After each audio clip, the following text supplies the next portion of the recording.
I have a problem with my Whirlpool refrigerator not cooling. It has power, the lights are on but no sound from the refrigerator. Can you guesstimate how old your Whirlpool is? And just to clarify, what's the exact model? WRF 560 CMO 5. Do you plan on doing the work yourself? If it's simple enough for repairs. Anything else we should know to help you best? The fan in the back is turning, the evaporator fan but not cooling. 2 days before it was making a loud humming noise. Hello. My name is. I'll be helping you with your appliance question today.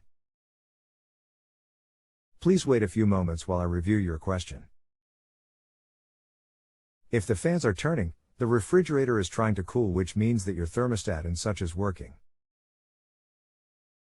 That means that your compressor has either failed or the control board on the back of your refrigerator has failed. You would want to pull the refrigerator forward, remove the lower back access panel, and touch the big black round compressor. If the compressor is room temperature, test power down to the compressor and see if it's getting any power. If not, then replace the control board. On the other hand, if the compressor is warm, you know it's getting power. That means the compressor itself has failed and would need to be replaced, I'm sorry to say. We are on the honor system here. If you need anything else, just let me know.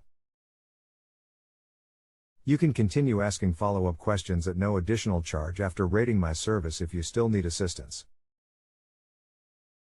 I did touch the compressor and it is hot. Ick, unfortunately that means you just have an issue with the compressor itself. I would assume that is what was getting loud the last couple of days as well. If you have a home improvement or appliance question and want to chat with an expert now, visit justanswer.com/YTHI.